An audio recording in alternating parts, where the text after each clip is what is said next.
Shirley here with Sirius Talis Moon, and the ascendant is 7 degrees Scorpio. Moon in Scorpio accentuating on the closing square between Mars and Pluto, which is such a great time to talk about whistleblowers and targeted individuals, reduction of corruption, but also how that can help you better sustain through an economy where absolutely nothing is certain, even for the Rockefellers and the Rothschilds. So this is midheaven, 10 degrees Leo, Sun in Libra, and the Venus in 7 degrees Virgo. While we caretake for a video on Beetroot, and let's see. So, a little bit about times of economic upheaval.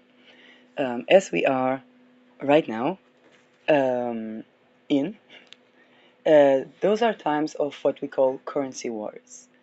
And imagine the times where people have been hardworking, saving money. If they had any addiction, then working on that addiction. If they had any relational trauma, working on that relational trauma. Um, Learning how to have better life, really investing in being what people call responsible, and so on and so forth. But while they manage to um, stand in the requirements of society, they have saved enough so that they believe they have secured an apartment for their child. In fact, my mother, upon her divorce, had her parents help her buy the apartment, and she said to my father, I do not ask anything from you, no money, no nothing. The custody with the child is with me, and I do because they were separating from countries, so they would have to decide what country the child stays. And I keep the apartment so that my child can have an apartment. And and indeed, so it was. No money, never asked for anything from my father, only being fair, making sure that I will not be taken by the welfare, and growing and supporting me. At about the age of 5, I was set down and told, "This is your father. This is your biological father." Um, so, and the story of my birthing, um, and this is where my mother believed that her child will always have an apartment until the subprime. So I will tell that story in a different context, because when we think about housing, real estate, whether as investors, as tenants, as prospective house owners, and as just people that want to build a home but also travel a lot, we have to learn from one another's good things and mistakes, but also learn about the corruption that is meant to keep people in that situation, and one of them is currency wars. Currency wars is basically where all the money you saved in one currency suddenly means absolutely nothing. And this is because the currency changed. The bank is closed. You can't take the money out of the bank. Whatever you have in gold is confiscated. For example, if the government becomes communistic or communist, um, your house, your dwelling, okay, is no longer your own. And even if you have a farm, for example, in Israel, 7th of October was allowed also because, and then of course there would be what Israel did is now declared by the UN a genocide, but the invasion was allowed to farmland where, and it's very important for Palestinians to listen to that because they're building a country. And the people that were working at the farm, they did not have the ownership over the land. They had the right to work the land and to support the agriculture as export of the country. But that necessitated a working environment that was close to slavery. I know that with Palestinian harvesting of olive oil and olive trees, there is a sense of community that is supposed to replace slavery trade. And the issue became that in Israel, the people that owned the rights to work the land, they would wake up with their Thai workers, with their foreign workers, and there were a lot of them being kidnapped and killed in 7th of October. And but the common Israeli person would not be able to sustain. There would not be enough money to pay them, even though it was a major export. I think before becoming more acquainted with the water atrocities attributed to Israel, then which is horrible in terms of karmic, okay, uh, implications. Even as karmic, I mean just the implications. Okay, if a country reverts to depriving people of water, then that is something that can be taken against that country. Um, just like if there is a ritual of human sacrifice, torture ritual of people and young soldiers that were brainwashed for the motherland see that, um, say, oh my God, these are animals, these are worse than animals. Um, and they're being shown pictures of happy people at those atrocities and say, oh my God, we have to finish those animals because those are absolutely not humans. And this is basically how people get people to genocide each other. But another factor was that every 100 years or so, there is a change over the right over the land. And for example, a lot of the land that was owned by 7th of October, it was already owned by China. So basically, Hamas invaded China, or whether we say Hamas and the false flag, basically invaded China, um, which is how China stood back and allowed the IDF basically to destroy entire Gaza, because as far as China is concerned, these are tribal wars over its prospective territory. Even if Palestinian country is founded, then they might have to hire for 100 years the right to work the land. For those of you that are seeking to have a country, then a lot of people go for unclaimed territories and still get invaded. This happened to Verdes, and that is basically something that we see um, uh, on the challenges of owning land. Even Rockefeller, he did the infrastructures. Oil company is basically, it's not about the oil, it's about the infrastructure to get one thing from an almost impossible point to the point where you can actually get to use that as a client. So you think about, I don't know, Arctic, or you think about the Dead Sea, or you think about Gaza and the natural resources underneath the surface. And then you think about how do we get this gas from underneath the surface that's just there, causing tremendous amount of money to even get that to arise above land, and then transport that across the world, so that when you fill your tank, you're basically are able to pay the machine so and so, fill your tank, and continue driving and travel the world. We before climate engineering, we were able to travel the world in that fashion. Um, so this is the understanding that when you hold the infrastructure that deliver the goods, is basically even more important, because the right to mine the land, let's say you are a landowner and you are providing the right to mine the land, you can make a lot of money with that. However, in many places or indigenous places where it was easier, the minute that there were resources, they would just begin to mine the resources. And when people are not compliant with that, that would be kind of their problem.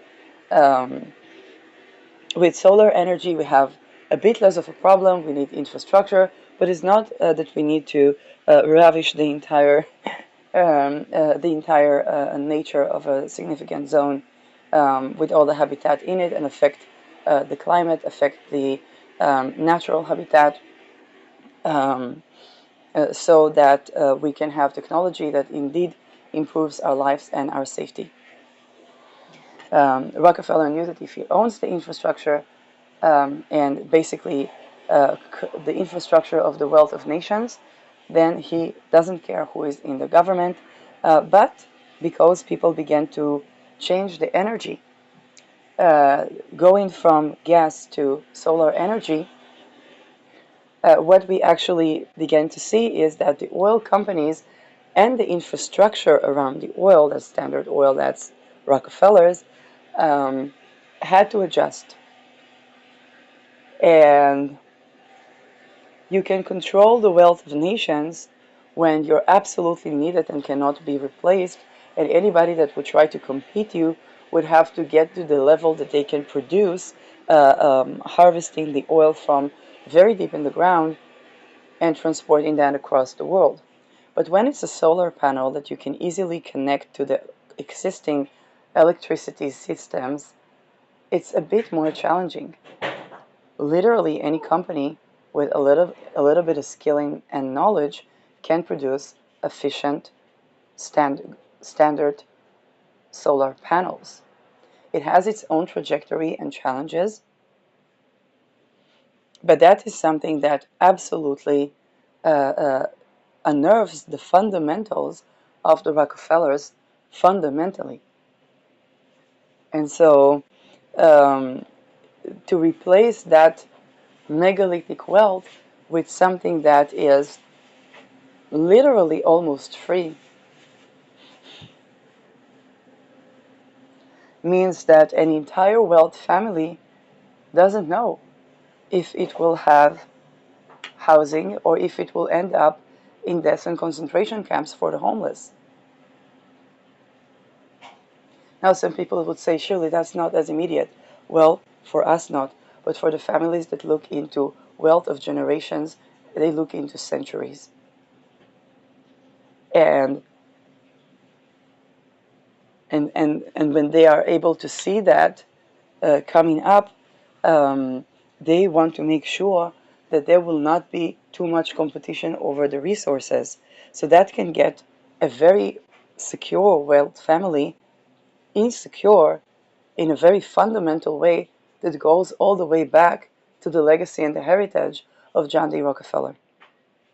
Not only that, we have people that are survivors of the wealth consolidation practices that in the past were not really considered that extreme. But as humanity begins to require labor rights, working rights, women rights, in fact, Rockefeller was quoted, and I don't know if he actually said that or that's attributed, that he supported the feminist revolution because when we have two people working, we can tax them both, which of course created an economy in which there would be two people working, taxed both, but making the income of one. Now, the people that pay attention to those things, that begin to ask the question, are the childlike curiosity people. And those people are usually challenging. Well, if you're a wealth family, reconsider to only build wealth, and all in all, you want to build wealth in an ethical way, then those children would be useful. Okay, it would be useful. They would be the think tank group that can predict trends of generations. For example, the trend of this generation is not only Gen Zers, is the biggest wealth redistribution, where the desire is to make wealth by ethical means. And that was not necessarily the spirit of all the times. That was not necessarily, and you think about it, in a really corrupt world, people do what they have to do to survive, and those who are the most adaptable survive. And so right now we have both an open window of opportunity, but also a significant challenge, unprecedented, to particular standards of wealth that, by people looking into the ecosystems and wanting to reduce, I think it was Nigeria, where either Nigeria or Togo, where I think Togo, where they had the oil prices. There's oil in the country, but because they have to export it, there was an oil prices crisis, and people began to rebel.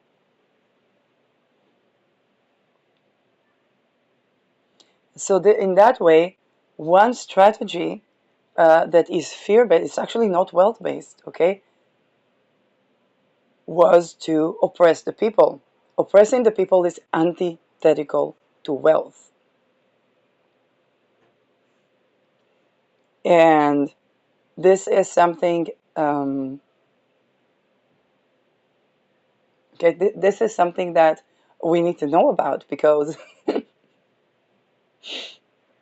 because it's basically a practice that is supposed to maintain basically the power position. Okay, for every family wants that the children will also have a home, that the family legacy or heritage will also, okay, be kept. Think about the Medicis. Up until today, we are remembering Leonardo da Vinci, and the Medicis have made a tremendous job to maintain that in our memory. And this is how we know about someone who was funded by the Medicis, um, that changed the entire trajectory of science. He was the first empiricist, and he did both channeling and empiricism, but he was even arguing with the church and saying that's not the only way to conceive information. While the Medici supported also the Pope, because they were bankers, and for them to get to gaining power, a papacy was the best solution. Um, they also supported Leonardo da Vinci, because Leonardo da Vinci made the most important artwork that preserved the Medici's legacy. And we cannot say Leonardo da Vinci without saying Medici. So that was a very successful investment in the art and cultures that carried fruit until today.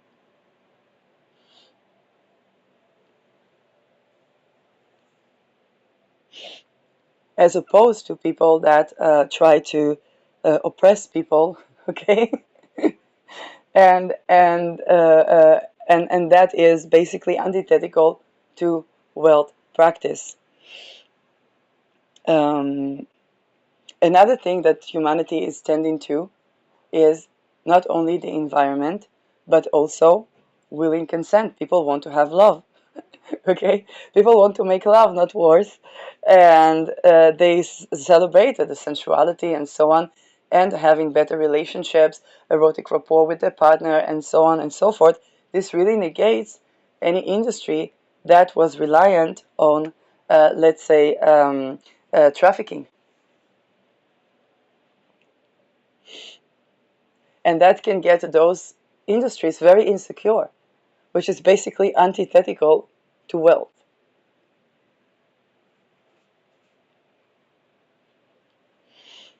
Um, Now, when it comes to the individuals that pay attention to that, because a lot of people um, don't quite understand or fear to lose trajectory, also fear that certain things that in the past were okay. Think about Nikes. Nikes, um, they had slavery. All factories had slavery, but then it was not okay to do slavery. So Nikes had to rebrand. And a lot of companies fear that, because they know that that line of production, or that segment in the company, or that daughter company, that's not really one day that would be but they're afraid of this process. First of all, there's tremendous shame. There can be a lot of fears associated with that. Actually, a big shout out to Prime Minister Meloni, Italian Prime Minister, who is standing to curation of pedophilia, because she's aware of the fact that, hey, there are a lot of people who are pedophiles. We don't want to normalize rape of children, but we do want to actually um, have a venue where those people that are pedophiles, that were created by being tortured and raped, and have been forced to rape others, we want them to have a venue where they can return to society, not as offenders. So, and this contributes to beginning of reductions of level of corruption in society.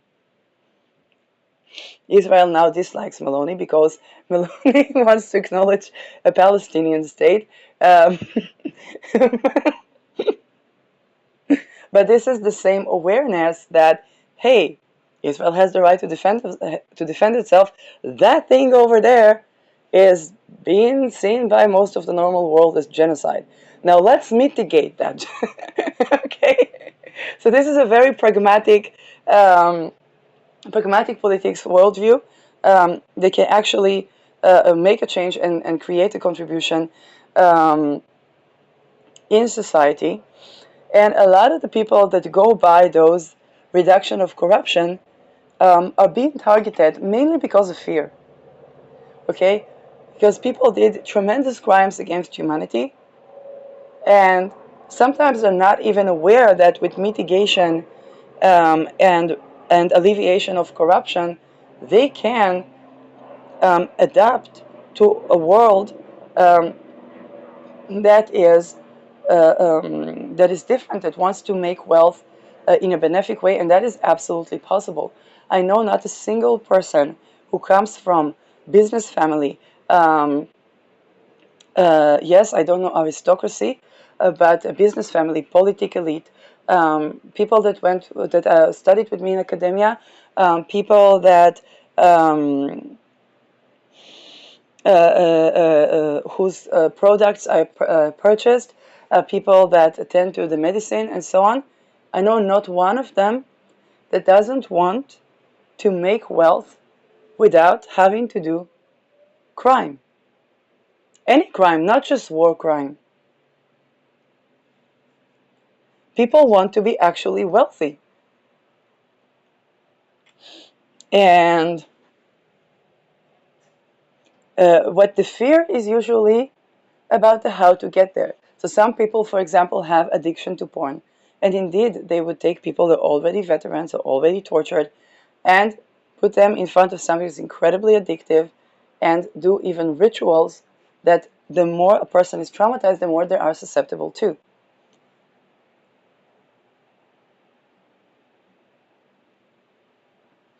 And now, when people have the righteous rage, which is a part of a change in society, because sometimes if they are tender, then people don't really think that that's something to change. Plus, they're addicted to that. And that's a coming out of addiction. Um, and while some people make money off of other people's addictions, so they are not really aware that they can actually make money in a way that is contributing to life, so to speak. Um, yes, even when it comes to a weapon, then assisted death, or even in some cases, yes, execution, where person is all that much caught up in their own fear. But this is because they grew up into a certain world. I think that the more we alleviate corruption, we will not need execution at all. But even that, having end of life that um, is actually what Leonardo da Vinci looked into as well, and having an end of life that is basically very, very on the peaceful and serene, and separating with the family and so on. That can be a good use of weapon industry, because it's basically a toxin that kills, and that energy can be transmuted um, to the place where it's still needed, but in an ethical way. More things to say about that.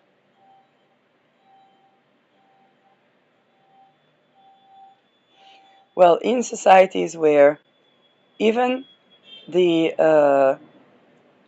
let's just say in societies where people pay attention to that, they can be targeted individuals. And basically, those are the people that pay attention to that.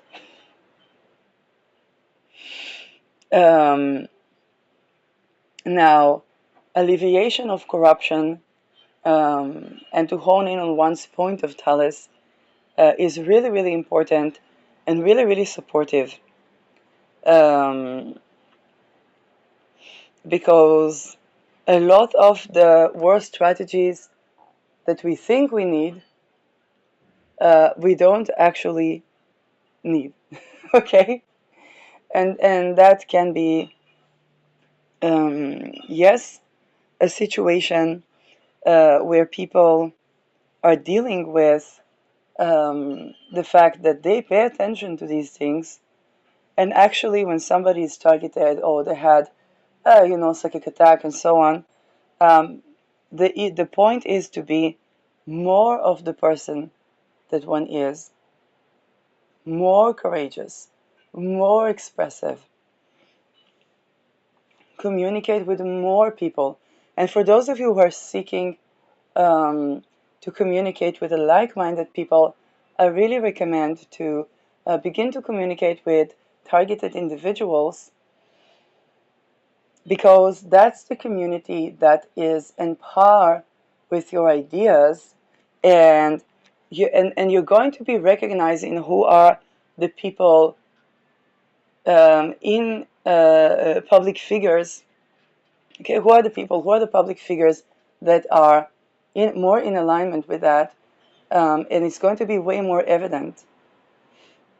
It's going to be way more evident because it's coming out of a lot of, especially when people are being put in survival situations, then their ability to see a solution is basically diminished.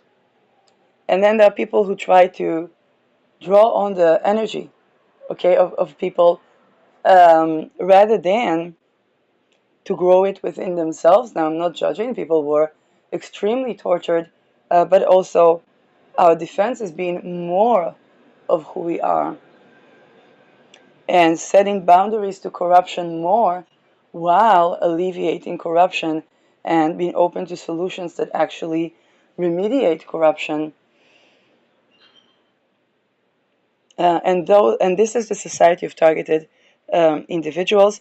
I can already wait. Let's upload this. Um,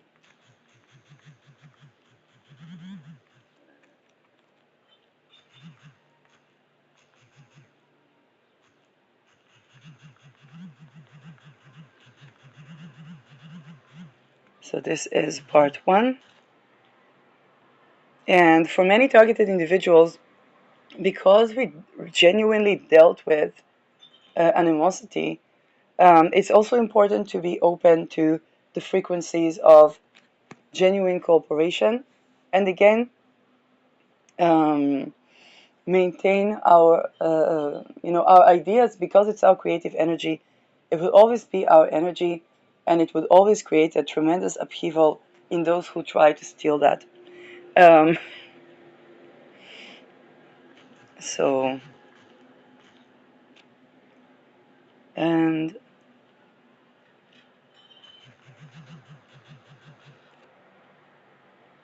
okay.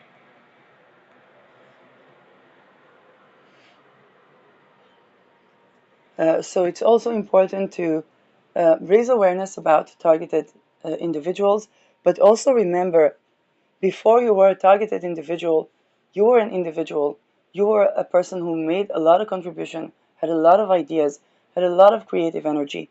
Begin to talk about those things. Begin to express your contribution to the world. Begin to be open to alleviation of corruption. Let's begin to change the frequency from survivalistic to creative. Yes.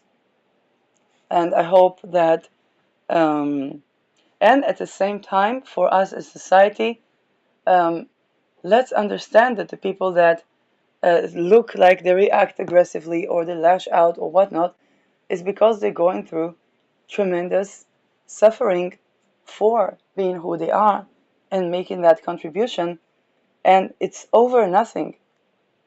And yet, the people that come out of a world that was by design um, beyond corrupt, where to be a winner was to be a loser, it was kind of like a Machiavellian, okay? And everything had to be turned to its opposite to maintain, then those people understandably find it difficult to believe that they can be wealthy, not have to give up wealth, not have to give up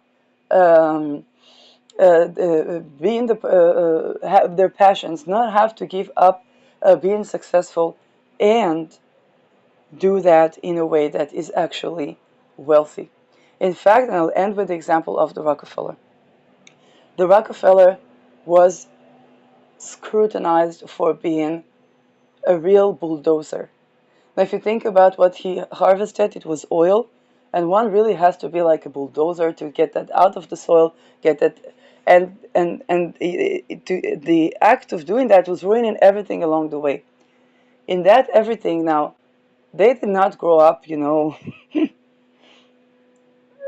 was the risk of persecution and so on and so forth, and the elites and the Jews did not invent corruption, and okay, nor did they invent banking corruption. Okay, pre Judaism there was also banking. The Moloch, in fact, is not a Jewish god; it was a pagan god.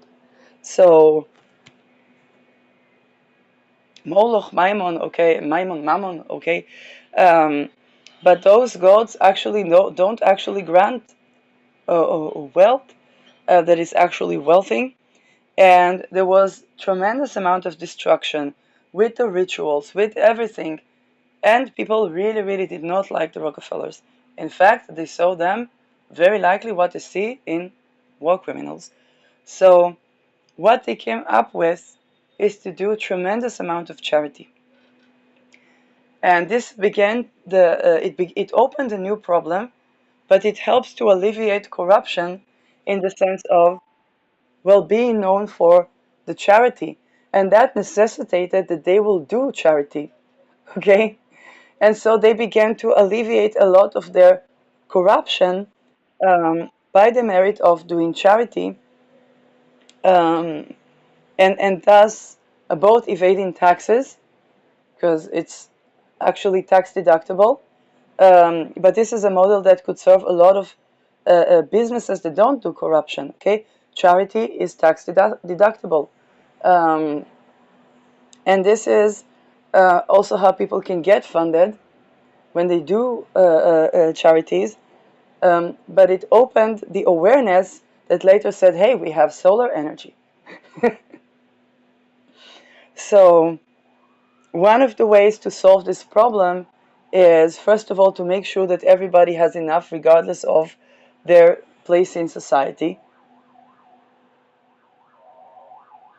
Um, secondly, to invest in art and legacy, something that creates legacy.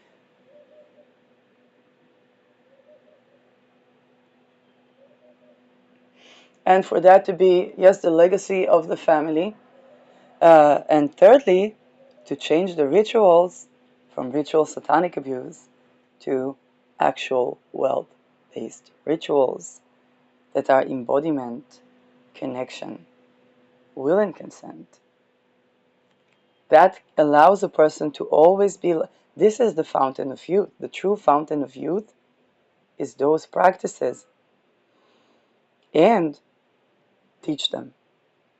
Because this is the antidote to having to send a child that might not survive the kink of a billionaire, putting that billionaire or that monarchy on screen so that they can be extorted to comply with things that are actually antithetical to wealth maintenance in the age of air. That was not the reality that the Rockefellers were born into. And we also have to keep that in mind, because for them it was either being that expendable child or somehow manage to kill all the others, which is how they became really good at killing. Okay? And when we understand how corruption was created, we understand that there are the ways to alleviate that corruption. And no, those ways don't always require giving up on something. You're giving up on addiction, but it's not the giving up on addiction, it's the ignition of creation.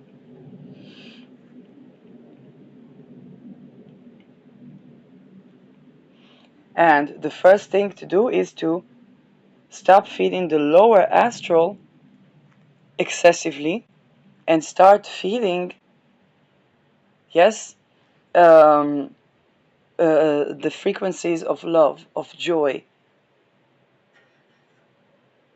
Okay?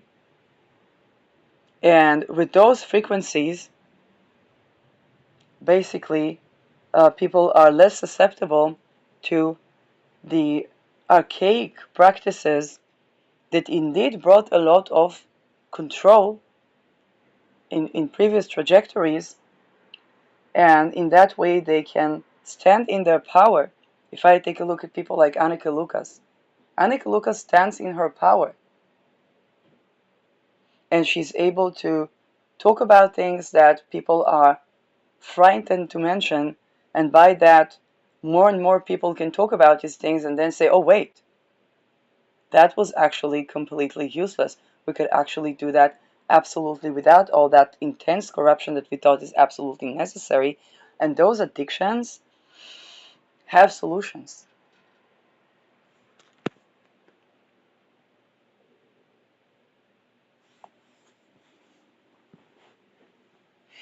Now, what do we do with all the people that got used to think about?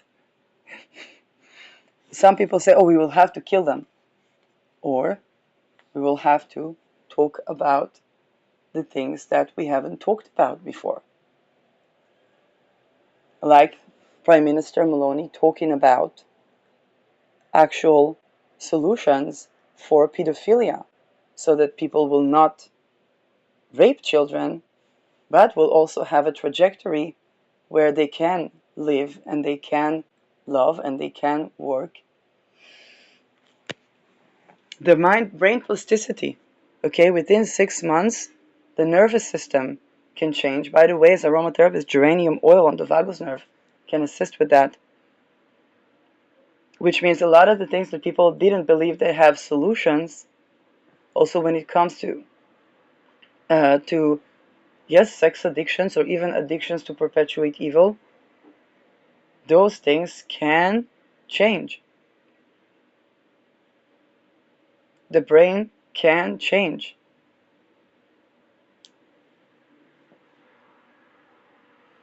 People like Anneke Lucas give talks where she talks on the absolute mechanism of how there is an illusion of power, and she lived it herself. So there's an illusion of power in those wealth consolidation ritual abuse practices. We call it ritual abuse today. The Aztecs and the Mayans called it different names, and those names were something that the young person that looks into the Mayans and the Aztecs, they say, I want to do the same. And then they do the same, and it's like, oh, but these are blood libels.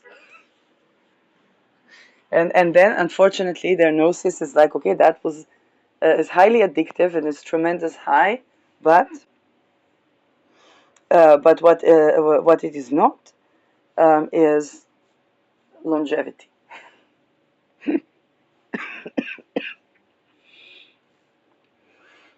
The alleviation of corruption is important because this can see us where we are and begin to improve on that, rather than ascribe to inhumane standards. Bless me.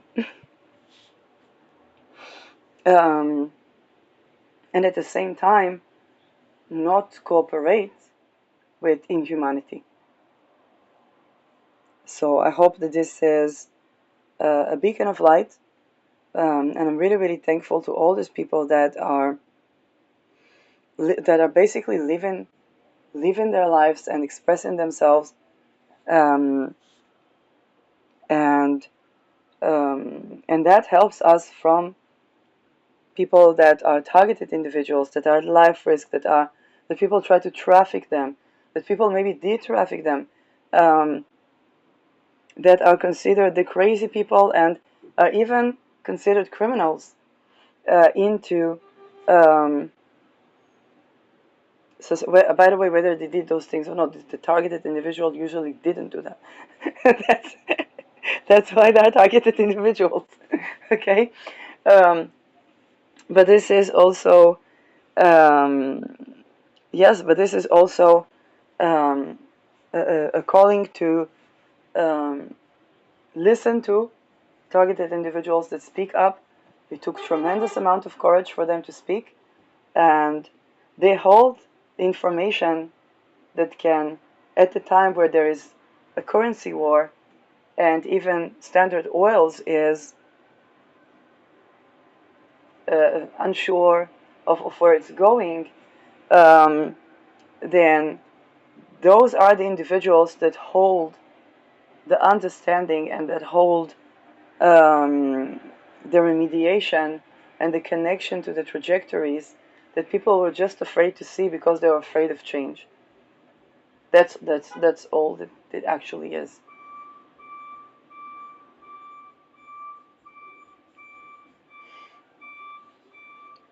Normally, people think that a change would mean their execution. A change would mean they would be portrayed as a Nazi war criminal. A change would mean that now they're the pedo in the neighborhood. A change would mean that that they are the person, they are the whore, the trafficked people, okay, raped people.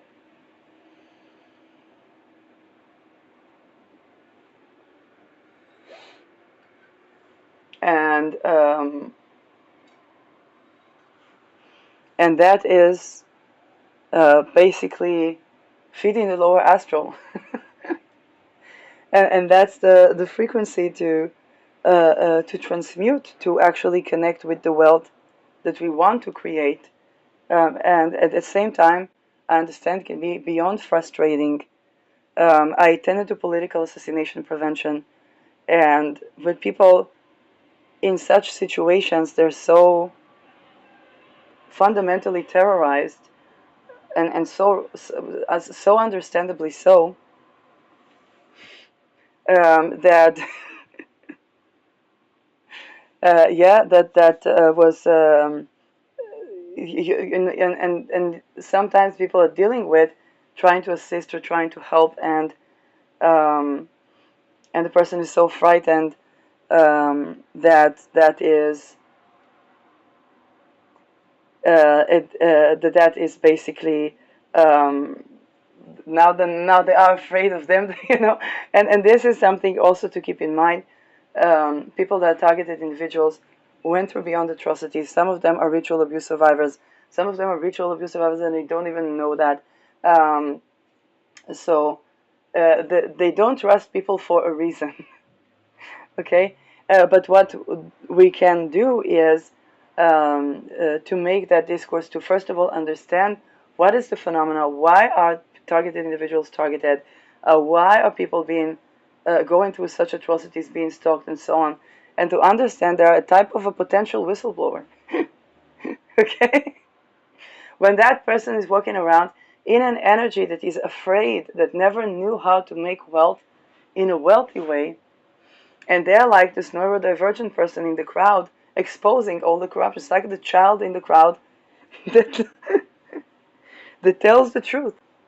Okay, this is why they abuse the children, so that children will, because children tend to tell the truth. Um, so, and also ask for more for ourselves.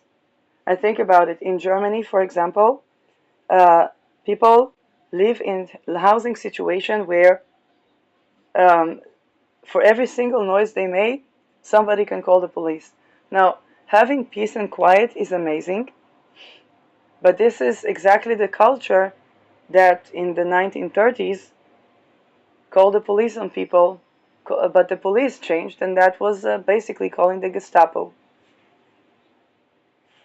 What needs to change is actually that thing which is set in stone, and that is the architecture. Because if people asked to live in a house, it would not bother them so much that the neighbor is making love in the other house and having an orgasm, because they would not be they wouldn't have to do it in special clubs, okay? they Nor would they mind that if the person is listening to music, but also there would be genuinely more peace and rest, and the working environment has to support that. But that includes changing architecture, things that they have come accustomed to as culture.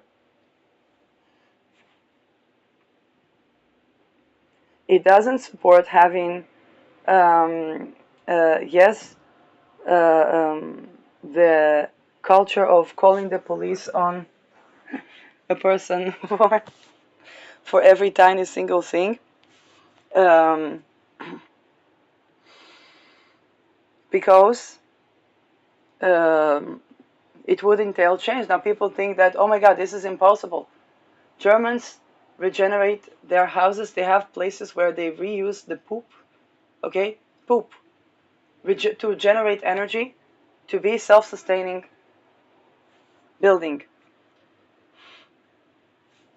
But that has to also, that, yes, the human mind is inventive. But, but that has to also, yes, so poop can power the building, but to ask for an architecture that allows, okay, not like the Soviets that hung the rags on the walls, so they had houses. It's not that this house was bad, but it is sometimes time to move on to something that adapts to life even more.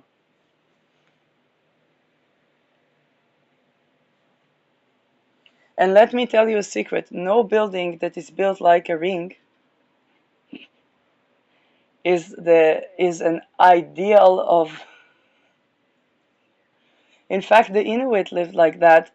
They're still dealing today with the food prices because of the Sedna story, where the single woman was not accommodated for, and she was trafficked for basically to feed for her father to feed a lower astral, and then she drowned in the sea and became the goddess of the underworld, and you had to appease Sedna to have food. What is appeasing Sedna? Accommodating for children rights and accommodating for the single woman. Because if she's not marrying, if she doesn't like touch, maybe there are rituals done on her.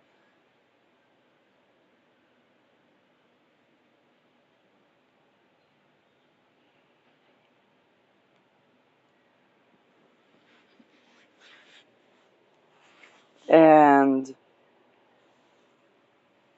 and maybe she's curating things single so that she will have an actual relationship. In fact, the Inuit worship Sedna or venerate Sedna as a goddess of true love and to find a true partner. Because Sedna had the honor and the respect to reject the offers by men, however pleasant, if their touch was not compatible. And it's an intelligence, basically the beginning of an erotic intelligence um, that would be a telltale of a person's heart, of a person's psyche, of a person's spiritual awareness, and basically the sense of embodiment that creates happy marriages and very happy children. Okay? So, and also brings creative ideas, the ability to work, the ability to support the family, but also the ability to be creative and express oneself and solve problems, because there really is no problem to bring well-priced food to the Inuit. In fact, it's a blue ocean. Anybody that does that, um, yes, all it takes is to transport goods from one place to another. Now, with a solar car, it's not a problem. I kid you not. I'm willing. I don't have driving license, but I'm willing to drive every once in a while to bring in goods with solar car to the Arctic. It's no problem. Many people, if we make a life while making a living, people want to travel. Think about every time somebody is traveling. Now, the Arctic is beautiful. We're not. It's not a human sacrifice to go there. Okay. I think about traveling. You think about the traveling coast to coast, but instead of coast to coast traveling, okay. Now we would need the travel to be safe. We would need to not have human trafficking in hotels. We would need to abolish MK Ultra projects and MK Often, which is the psychic targeting project. And then each and every one of us can travel, pack some things, um, and take some goods from one company to the supermarket or wherever in the Inuit community with a solar car, zero energy, ecosystemic. Solutions exist. Okay? Solutions exist. There are many people who like to travel the world.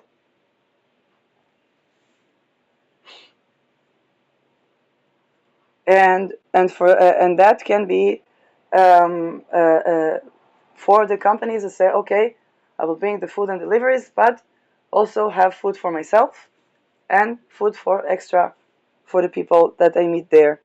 And that in itself, think about the summer season. In Europe, we have a summer season. Everybody goes on vacation. So you think about having the segments of the work in such a way where there's a month or 2 weeks, people travel to their vacations, take food, bring that. Now it's not a problem to have a fridge, okay, the fridging on solar power. We actually already have trucks fully solar powered. Now for truckers that are afraid to lose their income, don't be. They need truckers. What will be added is the better, more comfortable working conditions.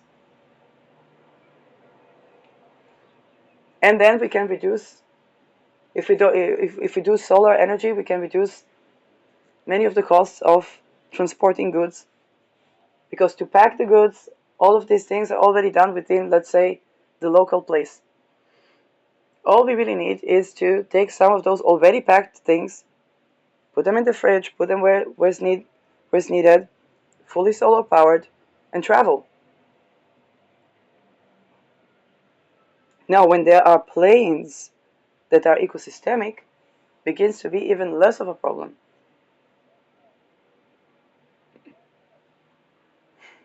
We have a plane that is exceeding the speed of sound without having supersonic boom. Within a couple of minutes, we could deliver goods. It can be like Walt. Drones can do that. Like, there's no reason for the Inuit to have this terrible crisis with their food prices. Now, we didn't solve it for the Inuit because we were working too hard, and the people that did think about it were targeted individuals. And we say, what? Who would stalk you? But many people stalk you. Ah, come on. Who would pay for them to do that? The people that are afraid that you'll come up with those viable solutions, where they were like planning a false flag. There was like there was scheduling a world war. They were scheduling an Article 5. Now, at the end of that Article 5, all of the milieu is decapitated. Everybody that was told that they were being Churchill is going to be Hitler, and people told to be Hitler will be Churchill.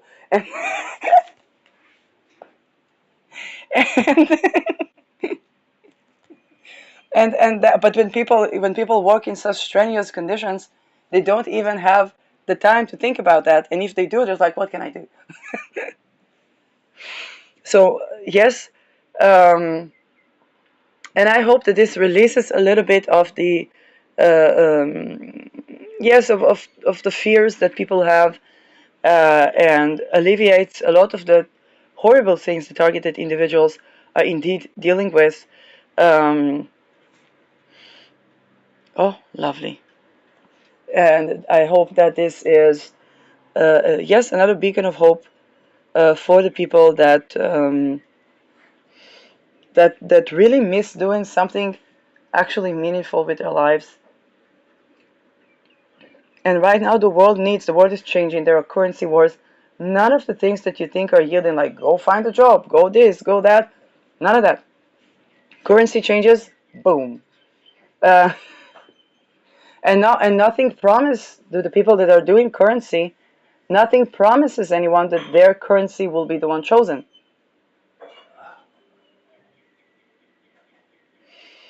But what we do have is the same sense of community that saw the Sahara, needed water, remembered an ancient technique to dig up half moons, not having to plant anything. The one in a million rain that came down began to become more often because the ground was beginning to be able to absorb water. Now think about Qatar, think about Oman, okay, the dunes of sand.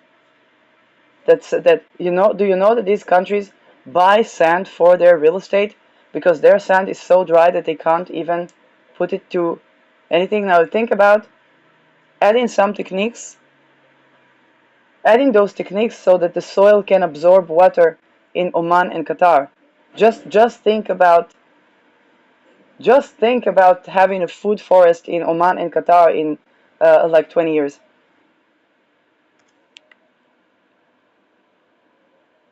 How they will not have to be dependent on oil as much, and they will not have to do these wealth consolidation practices that later put them on the guillotine.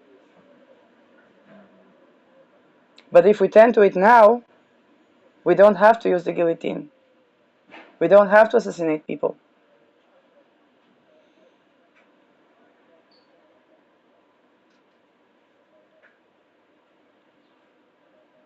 And it begins with those slight changes.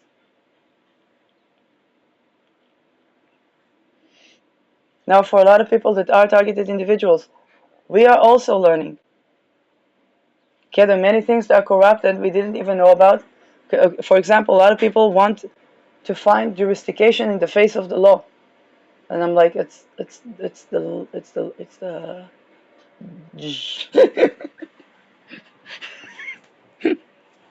they're in it.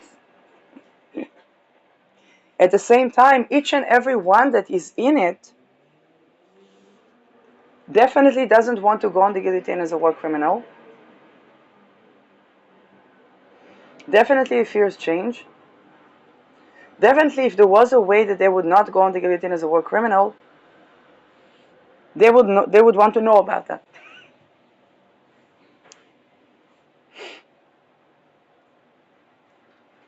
And sometimes it says what is happening with this person?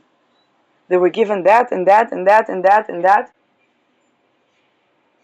Well, sometimes the person is, yes, a targeted individual, or sometimes they're in a certain society. Okay, but the more people speak, the more solutions we actually have, and this is how the less people have to do crimes, and also the people that have to do crimes have to do less crimes. Because if I was, let's say, in between houses, and when I was in the shelter there was food, I didn't need to steal food. They dropped the food. It was safer for me to steal food from the supermarket. But then I would find a place then, and there would be environmental fridge. So I go to the environmental fridge. I don't steal food and try to work on my business, to work on, or to recover, first of all, from the trauma, which is also important. Rest is very, very important. Um, and if we have the assumption that, hey, that person is dealing with something,